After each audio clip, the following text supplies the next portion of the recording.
გამარჯობა, მაჭარა თაიმსი იწყებს პირდაპირ მაუწყებლობას. ჩვენ ვიმყოფებით თამარის დასახლებაში და სიტუაცია აქ არის ამგვარი, ალბათ საზოგადოების დიდ ნაწილს აქვს ინფორმაცია, რომ ამ ტერიტორიაზე გუშინ იყო ადგილობრივებსა და პოლიციას შორის ფიზიკური შეხლა-შემოხლა, რადგან ადგილობრივები ამავე დასახლებაში ამ ტერიტორიის გასხვისებას უკვე რამდენიმე წელია, რაც ეწინააღმდეგებიან. როგორც თქვენ კადრში ხედავთ, ამ ტერიტორიას დასახლებაში მცხოვრებლები საუბარია დაახლოებით 200 ოჯახზე.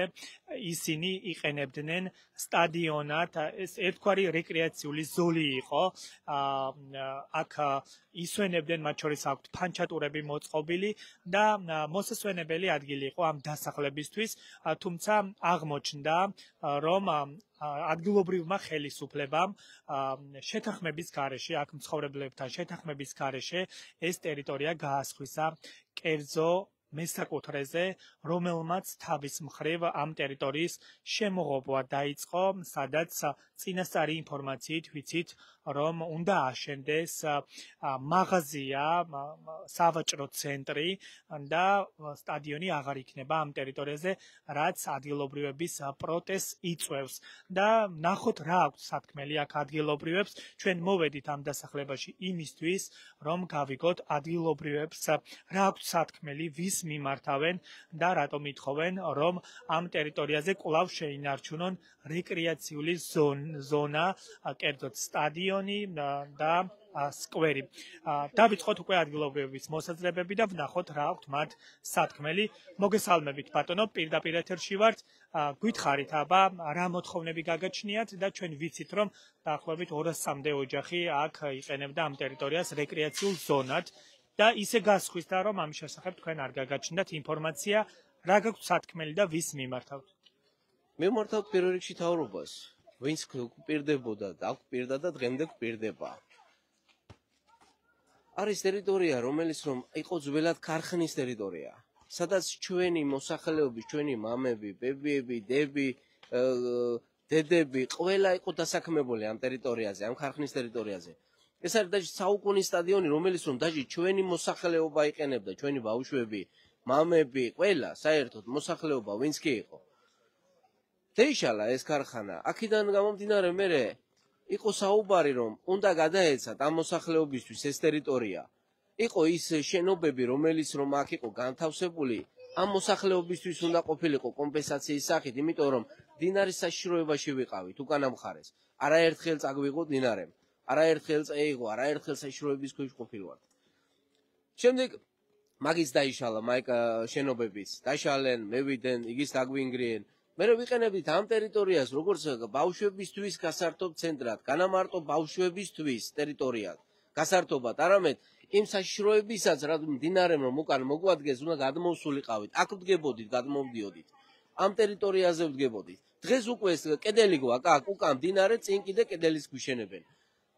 არაერთხელ გქონია მაგის თაობაზე ჩვენ საუბარი, არაერთხელ მიგვემართია, არაერთხელ მოგვითხოვია, თხოვნითაც, გამოვსულ ვარ ხალხითაც შეკრებითაც ყველაფრით, არაერთხელ იყო დაპირებებია მაგის თაობაზე, რომ იქნება გადმოგცემ, იყო ეკონომიკის სამინისტროზე გადაცემული. გადავინაცვლოთ მანქანები მოძრაობენ, მოდით. არაერთხელ ყოფილა. არაერთხელ ყოფილა.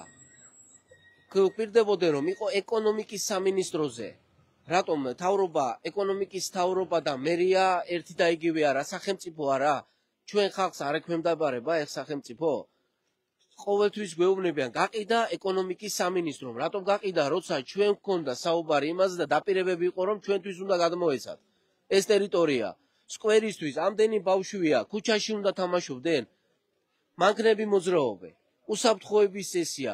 აწია ნაზილბე მე დაგვპირდა, რომ აი ამ ტერიტორიაზე ჩვენ გავაკეთებ სკვერსაც, სტადიონსაც, ყველაფერს გაგიკეთებთ და იქნება ხუთიანზე. შემდეგ მე ნაზილბე მაიღო, რომ ამ ტერიტორიას ჩვენ უკეთესად გამოვიყენებთო და შემდეგ აიტანა და ქვემოთ, სადაც ტერმინალის ტრუბები გადის დაახლოებით 1 კილომეტრში, სადაც მეორე სტადიონი იქვე, ახლომახლოს 40-50 მეტრში იყოფება. არის, რომელიც სკვერიც აქვს, გასართობი ცენტრის აქვს და ყველაფერი. რომელიც სტადიონი განათავსეს სტადიონი ბავშვებისთვის, ჩვენი უბნის და ბავშვებისთვის, რომელიც ნავთობ ტერმინალის მილების ქვეშ იმყოფება, სადაც უსაფრთხოც კი არ არის.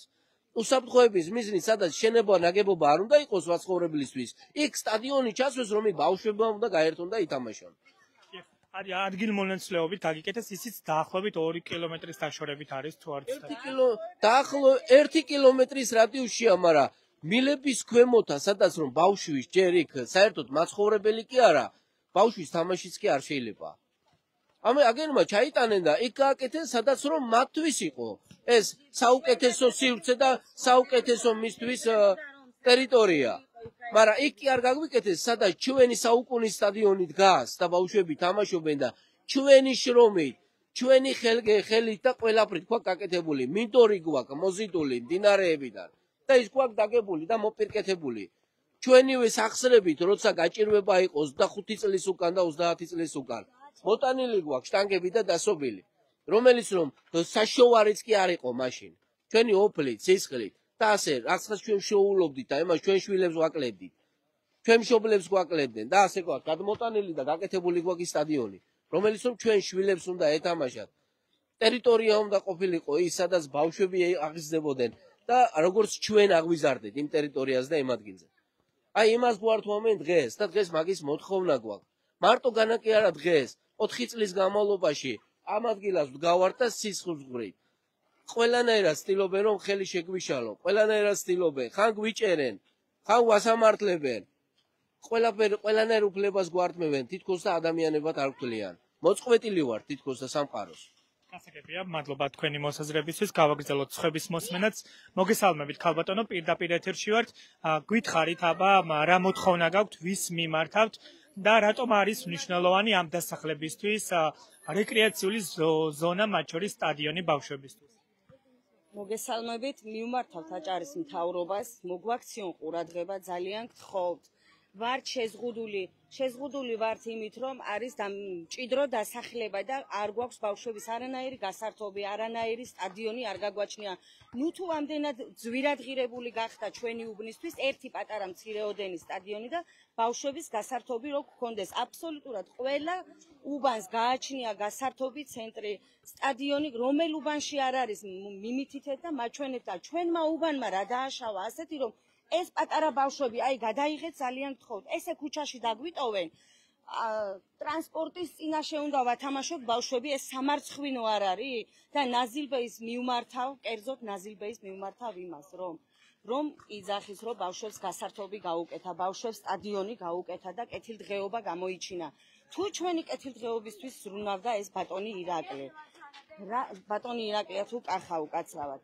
რატომ გააკეთა ნავთობის მილებთან 5 მეტრის დაშორებით ჩვენი ბავშვების გასართობის სტადიონი და რატომ არ გაგვიკეთა მაშინ თუ ჩვენი კეთილდღეობისთვის ზრუნავდა ჩვენი ძველი ძირძველი სადაც იყო ძველი სტადიონის მიმდებარე ტერიტორიაზე ანუ ძველ სტადიონზე რატომ არ გაგვიკეთა ეგ ყველაფერი გვითხრას გაგვცეს პასუხი მაშინ ამაზე და ჩვენ უფრო მეტად ნაზილბეის არ ვედავებით იმისთვის ჩვენ გვესაჭიროება აჭარის მთავრობიდან ხელშეწყობა იმისთვის რომ ნაზილბეისთან მოხდეს მოლაპარაკება აჭარის მთავრობიდან და იქნებ ამ მონაკვეთის რაც ჩვენ მინდა სტადიონისთვის და ბავშვების გასართობი ადგილისთვის გადასცეს სხვა ადგილას რაიმე ისეთი მდებარეობა ნაწილი რომელიც არც სტადიონი და რომლითაც არც სტადიონი დაზარალდება და არც ხალხი და ჩვენს ვიყოთ კმაყოფილები რომ ეს პატარა ბავშვები ესე ქუჩაში არ დაგვრჩეს ვინ არის ამის შემდეგ პასუხისმგებელი იმისთვის რომ ჩვენს ბავშვებს რაიმე დაზიანება მიეცეს ან თქვათ იმ სტადიონზე რომ გაუშვათ და ნავთობის მილები რომ გადის ჩვენი ბავშვების დამცავი ვინმე იქნება თქვათ ისეთი რომ პასუხისმგებელი ვინმე იქნება თქვათ გაჟონა ნავთობის მილმა ვინიცობას თქვათ რაიმე მოხდა დაზარალდა რომელიმე ბავშვი ვინ არის პასუხისმგებელი გვაინტერესებს ამის შესახებ ინფორმაცია გვაქვს ვინმესგან არავისგან იქ თუ შენობა ნაგებობა არ შეიძლება ჩვენი ამ 7 წლის და 5 წლის პატარებისთვის შეიძლება სტადიონის გაკეთება 5 მეტრის რადიუსში თავის დროზე ხელისუფლებას ჰქონდა მე მგონი დაპირება რომ აქ მოიწყობოდა შესაბამისი ინფრასტრუქტურა და ეს დაპირება რატომ დაივიწყეს რამოდენიმე თვის უკან ვიყავით ჩასულები მერიაში მივმართეთ და ესე დაგვაყვალიანეს შეხვედრა მოხდა დაგვაკვალიანეს ესე რომ გავაკეთებთ მოლაპარაკებას ნაზილბეისთან, აუცილებლად შევთანხმდებით რაღაცას და გაცნობებთ ამბავსო. ეხლა ნაზილბეი მოვიდა და გვეუბნება ჩვენ მოსახლეობას. შეიძლება ვიღაცა მთავრობის წარმომადგენელმა მოგვაქციოს ყურადღება და ჩვენს ბავშვებს ესე ქუჩაში დაგვიტოვებენ ესე საშიშ მდგომარეობაში ტრანსპორტი დადის, ავტობუსი გვემსახურება. აგერ მოძრაობა არის შეუჩერებლივ და ბავშვები რატომ უნდა დარჩნენ ესე უპატრონოდ? ხომ შეიძლება რომ მხოლოდ არჩევნებისთვის არ მოგვაკითხოს ხალხმა და ისედაც რომ მოგვაქციონ ყურადღება. ახსენდებით ალბათ ხელ რას გეუბნებოდნენ ისინი არჩევნების წინ? რას გეუბნებოდნენ? ყველა ხელისუფლება ვინც მოდის პირდება იმას რომ აუცილებლად გაგვიკეთებს ბავშვების გასართობ, გაგვიკეთებენ სტადიონს, ყველა ხელისუფლება მაგას პირდება, მაგრამ როგორც ჩანს, აი შედეგს ხედავთ, არც ერთი ხელისუფლება არ გვაქცევს ყურადღებას და ხალხის ჩუმად გაიყიდა ტერიტორია და ამიტომ მთავრობისგან უმორჩილესად ვითხოვთ იმას, რომ მთავრობა მოგვაქცევს ყურადღება და მოგვანიჭოს რაიმე ტერიტორია, თუ ნაზილბეის ტერიტორია არ თმობს, მაშინ მთავრობას თხოვნით მიმართავთ, რომ აუცილებლად გადასცეს ის მონაკვეთი, სადმე ჩვენი თხოვნიდან გამომდინარე, რომ არც ნაზილბეი დაზარავდეს და გადმოქცეს ტერიტორია. კასაკებია, მადლობა. მე მაყურებლისთვის განმარტავ, რომ ნაზილბეს იმიტომ გულისხმობენ, რომ ეს ტერიტორია შეისყიდა ამავე კომპანიამ, სადაც აპირებს ერთ-ერთი ფილიალის გაკეთებას და თქვენ კადრში ხედავთ, რომ სტადიონი ახლა ბეტონით იღობება და მოკლედ დასახლებაში მცხოვრებლებს გადაადგილების შესაძლებლობა აღარ ეძლებათ, თუმცა ამ ადამიანებს ჰქონდათ დაპირება ადგილობრივი ხელისუფლების მხრიდან, რომ მოხდებოდა ტერიტორიის ადგილმონაცვლეობა, კერძო კომპანიას სხვა ტერიტორიას დაუთმობდნენ და აქ კვლავ იქნებოდა სტადიონი და რეკრეაციული ზოლი. დიახ, მივმართავ თქვენ ნაზილბეის მეპატრონეს, რომ ნუ იძახის და ნუ ამბობს ხალხში არასწორ ინფორმაციას ნუ აქცელებს, რომ კერძოდ პიროვნებას ერთ-ერთ დათო ბერიძეს ჭირდება ეს ტერიტორია. არანაირ დათო ბერიძეს არ ჭირდება ეს კერძოდ პიროვნებას. მთელი მოსახლეობის სახელი თუ დათო ბერიძე გამოდის და სიტყვას ამბობს, ეს იმას არ ნიშნავს, რომ დათო ბერიძეს და კერძოდ რომელიმე ერთ-ერთ პიროვნებას ჭირდება მისი ტერიტორია. უბრალოდ მთელი მოსახლეობის სახელით გამოდის პიროვნება და ხალხის შეცდომაში ნუ შეყავთ. აი ხალხო, პარგი არის და ყველამ თქვი, დათო ბერიძეს ჭირდება ეს ტერიტორია თუ საზოგადოებას და აქაურ მოსახლეობას ჩვენი შვილებისთვის. დათო ბერიძე რა შუაშია და რატომ ხალხში აღწელებენ არასწორ ინფორმაციას? კასაკებია, მადლობა. დიახ, გავაგრძელოთ ხების მოსმენა, აუცილებლად დაგიბრუნდებით თქვენს. მოგესალმებით, ქალბატონო, გითხარით, აბა რა მოთხოვნა გაქვთ თქვენ? ვიცით, რომ ხელისუფლებისგან იყო დაპირება იმის შესახებ, რომ აქ რეკრეაციული ზონა მოეწყობოდა, თუმცა ეს ასე არ აღმოჩნდა.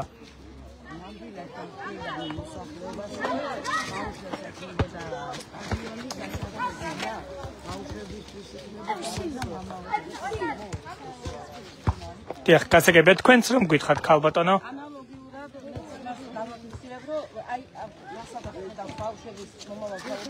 ეს ყველა მოითხოვს სტადიონს გასართობ სკვერს და არა დათო ბერიძე. აქ არაფერი შუაში არ არის დათო ბერიძე და ერთეულები. აქ არის ხალხი, აქ არის საზოგადოება, აქ არის მომავალი თაობა. მე ვიცი, რომ ეს ქვეყანა ეკუთვნის საქართველოს ეკუთვნის მომავალ თაობას და მოვითხოვ თავრობისგან, რომ გამოუყოდ სკვერის და სტადიონის მონაკვეთი, რომ ბავშვებმა გაიერთონ. ძალიან ხო კიდევ რომ შეხვიდეთ უბანში და ნახოთ ხომოდ აქ ვაკლია აქედან ზაბორი ხობე, რომ შიგნით იზოლირებული ვიყოთ ყველანაირად. და გუშინდელი შეხლა შემოხლა კიდე არ იყო ჩვენთვის მისაღები. ჩვენ ქვეყანაში ვცხოვრობ და სიტყვის თვისუფლება გვაქვს და ბავშვებისთვის მოთხოვნის უფლება გვაქვს, ჩვენი მომავალი გაიზარდოს თავისუფალ და ნორმალურ პირობებში. დიახ, აი მაყურებლისთვის რომ განმარტოთ, გუშინ დასახელდა ერთი პირი, თითქოს მას აქვს ინტერესი, რომ ეს ტერიტორია თავად შეისყიდოს, თუმცა როგორც აქ მცხოვრებთა უმრავლესობა ამბობს იმას, რომ ეს ასე არ არის და ყველას მოთხოვნა არის ის, რომ აქ უნდა იყოს რეკრეაციული ზონა და მათ შორის სპორტული კომპლექსიც. მოგესალმებით, ქალბატონო, გითხარით, თქვენც რა გაქვთ სათქმელი, ვის მიმართავთ?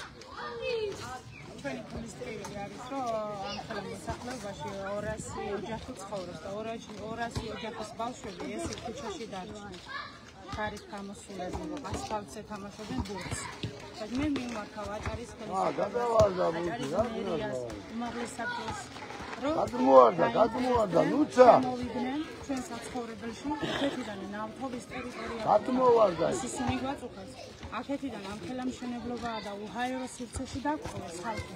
და არანაირი ყურადღება არ გამოიჩინა დღევანდელ ხელისუფლებამ, არც მერიამ, არც ხელისუფლებამ და არც არავინ და იქიდან გამომდინარე, რომ ეს კახა ბერიძე გამოსულია და მთლიანი სოციალური ქსელები ააფეთქა თვითონ და ვიღაც დათო ბერიძეს უნდა, ეს ერთპიროვნული არ არის. აქ არის მოსახლეობა 200 ოჯახი ცხოვრობს და თუ დაინტერესდებიან ნებისმიერთან მივიდნენ, რომ ეს არ არის დათო ბერიძის ინტერესი. არც მისთვის მიტკნილი ტერიტორია, ეს არის საერთო და ითხოვს ამას მთლიანი 200 ოჯახი, რომ მათ ბავშვებს ჰქონდეთ ყველი სათამაშო ადგილები, გასართობი ჰქონდეთ და პირველ რიგში სტადიონი, რასაც ითხოვენ მომავალი თავისუფლების ჯანმრთელი ცხოვრებისთვის. და ამას არ ითხოვს დათო ბერიძე. გასაგებია, მადლობა. თქვენც გითხარით, ხალბატონო, რა მოთხოვნა გაქვთ?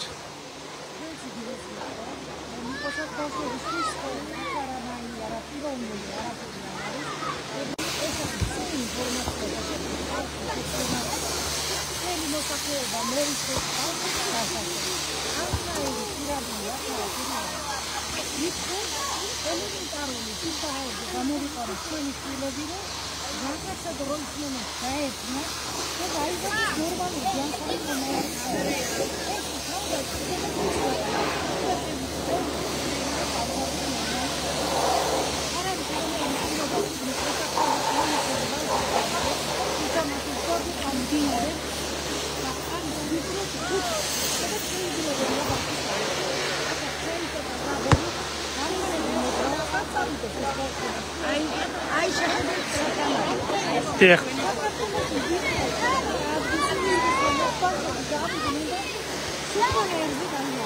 გასაგებია, მადლობა. აი თქვენ კადრისთვის გაჩვენებთ თუ რა სიტუაცია არის ახლა დასახლებაში, მას შემდეგ რაც სტადიონი შემოუღებთ ბავშვებს, ისინი თამაშობენ საავტომობილო გზაზე.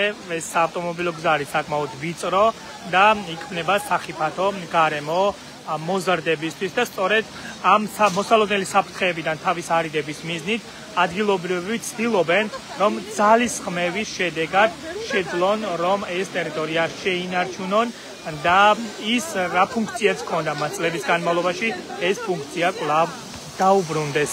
მოგესალმებით, ხალბატონო, თქვენც გითხარით, აბა რა დაპირება ჰქონდა თავის დროზე ხელისუფლებას და როგორ აღმოჩნდა კერძო პირის საკუთრებაში ეს მიწა?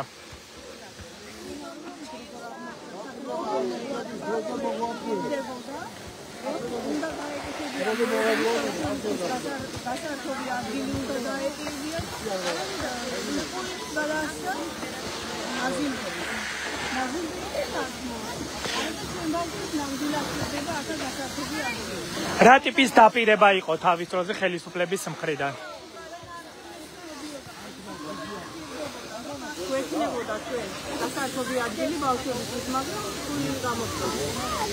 გასაგებია, მადლობა. ბატონო, მოგესალმებით, პირდაპირ ეთერში ვართ. თქვენც გითხარით, რა ტიპის დაპირება ჰქონდა თავის დროზე ხელისუფლებას და როგორ მოხდა ისე, რომ თქვენი მოთხოვნები არის უგულებელყოფილი და ეხლა ეს ტერიტორია არის კერძო პირის?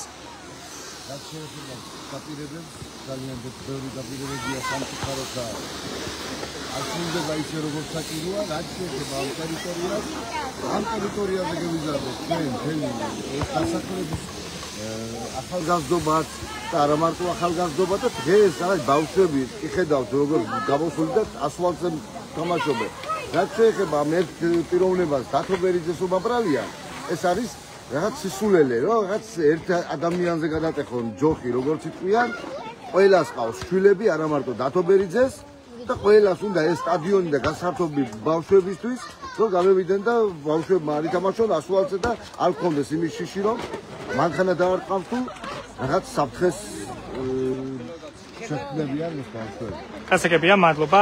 აი ასეთი არის მოთხოვნები და პოზიცია აქ მცხოვრებლებისთვის. მაყურებელს კიდევ ერთხელ განვმარტავ და ვეთქვი იმას, რომ ჩვენ ვიმყოფებით ბათუმში, თამარის დასახლებაში, სადაც ამ ტერიტორიას წლების განმავლობაში ამ დასახლებაში მცხოვრებლები იყენებდნენ სტადიონად, რეკრეაციული ზონის ფუნქცია და დანიშნულება ჰქონდა, თუმცა როგორც თავად ამბობენ, ხელისუფლებამ მათთან შეთანხმების გარეშე ეს ტერიტორია ტერიტორია გაასხვიცა კერძო პირზე და აქ უნდა აშენდეს სავაჭრო ცენტრი, რასაც ისინი ეწინააღმდეგებიან და ცდილობენ, რომ ეს ტერიტორია შეინარჩუნონ, რადგან ამ დასახლებას, საკმაოდ მჭიდრო დასახლებას 200-მდე ოჯახი ცხოვრობს, არ გააჩნია რეკრეაციული ზონი, მათ შორის სპორტული ინფრასტრუქტურა და სწორედ ამიტომ ცდილობენ, რომ ხელისუფლებას კიდევ ერთხელ აიძულონ იმ დაპირების შესრულება, რასაც ისინი წინასაარჩევნოდ მათ წინაშე დებდნენ და დაპირება იყო ისეთი, რომ აქ აუცილებლად აშენდებოდა სპორტული მოედანი, რაც საბოლოო ჯამში აღმოჩნდა სიცრუე და ამ ტერიტორიის შეყოფა მიმდინარეობს. უნდა აღინიშნოს ისიც, რომ გუშინ აქ მცხოვრებლები მართავდნენ საპროტესტო აქციას, რომლის დროსაც მოხდა პოლიციასა და ადგილობრივებს შორის ფიზიკური შეხლა-შემოხლა და თქვენ კადრში შემიძლია ახლა გაჩვენოთ, რომ ამ დროისვისაც იმყოფება აქ საპატრულო პოლიცია და ამ ტერიტორიას, რომელიც ახლა არის კერძო საკუთრებაში, პოლიცია იცავს ადგილობრივებისგან, რადგან როგორც ძალოვანი უწყების წარმომადგენლები განმარტავენ მოსალოდნელი საფრთხეების გამო, ისინი იცავენ ამ ტერიტორიას, რადგან ადგილობრივებს აქვთ მცდელობა იმისა, რომ აქ შეაჩერონ სამშენებლო პროცესი და ხელისუფლება აიძულონ იმაზე, რომ მოხდეს ადგილმონაცვლეობა, კერძო პირს მიცენ სხვა ტერიტორია და ამ ტერიტორიას კვლავ დაუბრუნდეს პირვანდელი ფუნქცია, რაც ჰქონდა წლების განმავლობაში. უნდა აღინიშნოს ისიც, რომ კერძო პირი, ვინც შეიძინა ეს ტერიტორია, აქ კომპენსაციის მიზნით, ასე ვთქვათ, კეთილი ნებით გადაწყვიტეს, რომ სტადიონი აუშენეს აქ დასახლებაში მცხოვრებლებს, თუმცა ეს არის ძალიან მოშორებით ამ დასახლებიდან დაახლოებით 1 კილომეტრზე მეტი მანძილი არის და იქ მისვლა აქ დასახლებაში მცხოვრებლებს ურთულდებათ და ნიშანდობლივი არის ის გარემოებაც, რომ ეს სტადიონი მდებარეობს ნავთობტერმინალის ტერიტორიაზე და იგულისხმება ის, რომ ამ სტადიონის თავზე გადის უზარმაზარი მილები, ნავთობის მილების ქვეშ და მოსახლეობა ფიქრობს, რომ საფრთხე არსებობს ამ კუთხით და იმ სტადიონს ვერ გამოიყენებენ და ის იქნება უფუნქციო მდგომარეობაში. ის, რომ ამ დასახლებას წაერთვა რეკრეაციული ზონა, ეს კარგად მეტყველებს ახლა ამ დასახლებაზე, რადგან თქვენ კადრში ხედავთ, რომ ბავშვები უკვე სამანქანე გზაზე თამაშობენ ბურთს და ისინი ასევე სხვადასხვა თამაშით არიან გართული და იქმნება რისკი და საფრთხე იმისა, რომ ნებისმიერი მათგანის სიცოცხლეს შეექმნას საფრთხე და სწორედ ამ რისკებიდან თავის აცილების მიზნით ადგილობრივები ცდილობენ ადგილობრივი ხელისუფლების ყურადღების მიქცევას. უნდა აღინიშნოს ისიც, რომ ხელისუფლება მხოლოდ მათი ბედით და მათი მოთხოვნებით ინტერესდება წინასაარჩევნოდ, რომლის შემდგომაც უკვე აღარავის ახსენდება აქ მცხოვრებლების მოთხოვნები. თუ არ ვწდები ბატონო, თქვენ რაღაცის დამატება გსურდათ, მითხარით აბარ რა თქმა უნდა, ესი დამატება ჩვენია. როდესაც საუბარი იყო ამის გადმოცემაზე, ამ ტერიტორიის, იყო ასეთი თქმულება, რომ არის ეკონომიკის სამინისტროზე გასხვისებული და რატო იქნა გასხვისებული ეკონომიკის სამინისტროზე და ვერ ხვდებით იმასაც, თუ რატო არ შეიძლებოდა ეკონომიკის სამინისტროს გადმოეცა ჩვენთვის, იყო მერიიდან ეს საუბარი, რომ არის ეს კერძოდ გადაცემული, ანუ მათ ექვემდებარებოდა ეკონომიკის სამინისტროს და ვერ ხვდებით თავრობაში არ შედის, ჩვენ ხალხის მომსახურებაში არ შედის ეს ეკონომიკის სამინისტრო, იგიც ხომ ჩვენი არჩეულია. ჩვენთვის არიან იგენიც მოსული თავრობიდან, როცა მათ ჭირდებოდა თქმები, მოდიოდნენ და გვეუბნებოდნენ, რომ დაგვიდექით გვერდით. ვედექით ჩვენს გვერდით. იმის იმედად, რომ მათ ჩვენთვის რაღაცას გააკეთებდნენ. დაგვიგებოდნენ გვერდში, როცა ჩვენ დაგჭირდებოდა მათი დახმარება. მათისგან არაერთხელ გქონია მიმართვა მათთვის და მიმართავთ ჩვენ კიდე დღესაც აქ მდგომი ხალხი, რომ დაიცავონ ჩვენი შვილები. უსაფრთხოება შექმნან მათთვის, თუ იქნება შესაძლებელი და უნდა იყოს დღეს 21 საუკუნეში ევროპაზე გვაქვს საუბარი და ვაქცევთ ყურადღებას იმას, თუ როგორ ვითარდებიან ეს ხალხი. ჩვენ არა ვართ ხალხი საქართველოს ტერიტორიაზე. არა ვართ ჩვენი ადამიანები და ქართველი შვილები. რატო არ შეიძლება ჩვენთვის ყურადღების მოქცევა? ამდენი წელია ყოველთვის ამუბანს აქვს ყოველთვის პრობლემა. და ყოველთვის არის ისეთ მდგომარეობაში, როცა მიდის უკულდირეს ზღვარზე. აი, მაშინ გვაქცევენ ყურადღება. შეიძლება იქამდეც კი მოგვაქცევენ ყურადღება ამდენი ხოვნით, ამდენი პრობლემებით. გვაქვს კიდე ერთი ხოვნა და მიმართვა იმ თუნდაც საშუალებით, რომ გადაიღონ ეს ტერიტორია მთლიანობაში. აი, დრონით არის დღეს ის საშუალება, რომ ეს ყველაფერი მოხდეს. გადაიღონ მთელი უბანი უბნისთვის, რომ ბავშვებისთვისაც კი არ არის უკვე ის ადგილი დაჟე ადგილიც კი არ ყოფნიან გზაზე რომ გამევიდნენ და ითამაშონ. იმდენად ვიწრო დასახლებაში ვცხოვრობ და იმდენად მრავალი ოჯახია აქ. გასაგებია, მადლობა თქვენი მოსაზრებისთვის. დიახ, ასეთი არის განწყობები და მოთხოვნები თამარის დასახლებაში.